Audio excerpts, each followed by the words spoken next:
जय हिंद, वंदे मातरम। मैं सुबूही Khan. Civil laws यानी कि शादी, ब्याह, विरासत, जमीन जायदाद, संरक्षण, प्रतिपालन या फिर गोद लेने के कानून आदि। आजकल ये सवाल उठ रहा है कि हमारे देश में एक यूनिफॉर्म सिविल कोड होना चाहिए, यानी कि आप किसी भी पंथ, किसी भी मजहब, किसी भी जाति के हों, एक समान सिविल कानून सबके ऊपर लागू होना चाहिए। लेकिन कुछ लोगों ने समाज में ये अफवाह उड़ानी शुरू कर दी है कि यूनिफॉर्म सिविल कोड मुसलमानों के खिलाफ है। मैं सर्वोच्च न्यायालय में अधिवक्ता हूं, एक सामाजिक कार्यकर्ता हूं और इत्तेफाक से मजहब से मुसलमान भी हूं।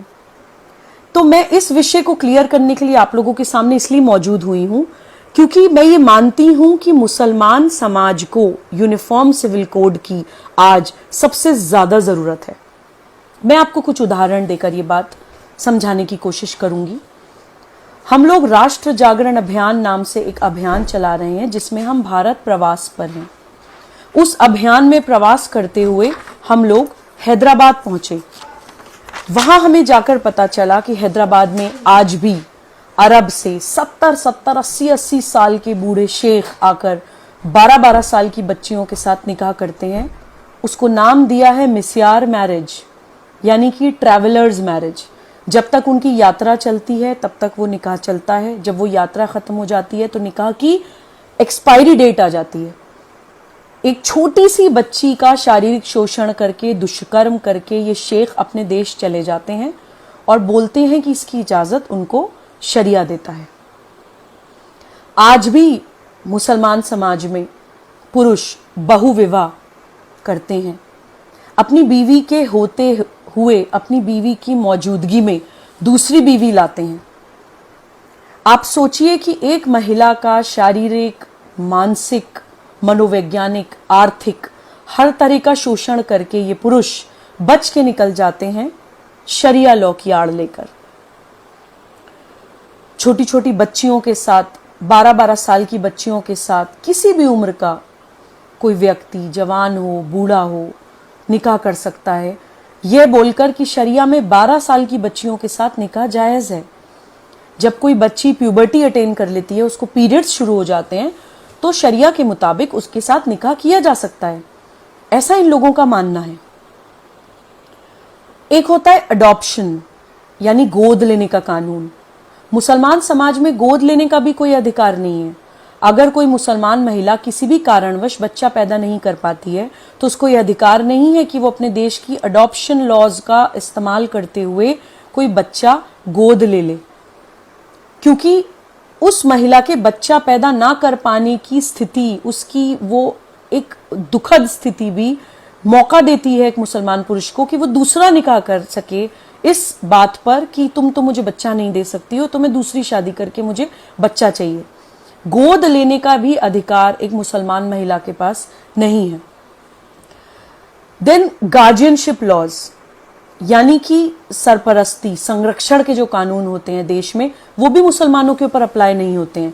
एक मेरे पास अभी कुछ दिन पहले केस आया, मैं आपको बताना चाहती हूँ कि एक महिला के पुरुष की हस्बैंड की डेथ हो गई। उसकी डेथ के बाद ससुराल वालों ने घर से निकाल दिया, उसको बच्चे नहीं दिए, ये कहकर कि शरिया के हिसाब से, मुस्लिम लॉ के हिसाब से माँ जो होती है वो नेचुरल गार्जियन नहीं होती है बच्चे की। अगर फादर की किसी कारणवश डेथ हो गई है तो उस बच्चे की गार्जियनशिप ससुराल वालों के पास जाएगी। तुम कौन, तुम तो कुछ हो ही नहीं, ऐसा बोलकर उस महिला को घर से निकाल दिया गया। ये उदाहरण मैं आपको इसलिए दे रही हूं कि जो भी मुस्लिम समाज के पढ़े लिखे लोग हैं, मुसलमान समाज के जो रैशनल लोग हैं, सोचने समझने वाले लोग हैं, या जो पैगंबर मोहम्मद सल्लल्लाहु अलैहि वसल्लम के रास्ते पर चलना चाहते हैं, वो लोग मनन करें, अपने आप से सवाल करें कि प्रॉफिट मोहम्मद सल्लल्लाहु अलैहि वसल्लम महिलाओं के अधिकारों की बात करते थे। उनके समय में अरब में छोटी छोटी बच्चियों को पैदा होते ही दफना दिया जाता था। उन्होंने उन बच्चियों को बचाने के लिए कहना शुरू करा कि जिसके घर में बेटी पैदा हुई है उसको अल्लाह ने अपना सलाम भेजा है। पैगंबर मोहम्मद सल्लल्लाहु अलैहि वसल्लम अपनी बेटी बीबी फातिमा के आते ही उनके सम्मान में खड़े हो जाया करते थे। पैगंबर मोहम्मद सल्लल्लाहु अलैहि वसल्लम ने जो पहली शादी करी वो अपने से बड़ी उम्र की महिला से करी, एक विधवा महिला से करी, एक बिजनेस वुमन से करी जो तिजारत करती थीं। कोई नकाब पोश या अपना चेहरा ढक के चार दीवारी में बैठी हुई किसी महिला से उन्होंने निकाह नहीं किया था। तो हमारे प्रॉफिट हमें महिलाओं का सम्मान करना सिखा कर गए हैं। प्रॉफिट मोहम्मद सल्लल्लाहु अलैहि वसल्लम अपने घर के काम खुद करते थे, खाना खुद बनाते थे, कपड़े खुद धोते थे, घर के सारे बेसिक काम खुद करते थे। उनके रास्ते पर चलने वाले हम लोग, हमने महिलाओं को एक सेक्सुअल कमोडिटी बना दिया है। इस्लामिक समाज के, मुसलमान समाज के सारे अपराध महिलाओं के और छोटी छोटी बच्चियों के साथ होते हैं, और अगर उनके फेवर में कोई कानून आ रहा है तो हम उसका भी विरोध करने के लिए खड़े हो जाते हैं। हम क्या कर रहे हैं? मैं अपील करना चाहती हूं इस्लामिक समाज के जितने भी समझदार लोग हैं, ठीक है आपकी नाराजगी किसी व्यक्ति, किसी संगठन या किसी पार्टी से हो सकती है, लेकिन उन छोटी छोटी बच्चियों की तरफ देखिए जो अपनी सुरक्षा के लिए, अपने सम्मान के लिए, अपने भविष्य के लिए हमारी तरफ देख रही हैं। हम समझदार हैं, हम पढ़े लिखे हैं, हम उनको इस दलदल से निकाल सकते हैं। कृपया यूनिफॉर्म सिविल कोड का साथ दीजिए और इन बच्चियों का हाथ पकड़ के इनको इस गंदे दलदल से बाहर निकालने में सहयोग करिए। जय हिंद, वंदे मातरम।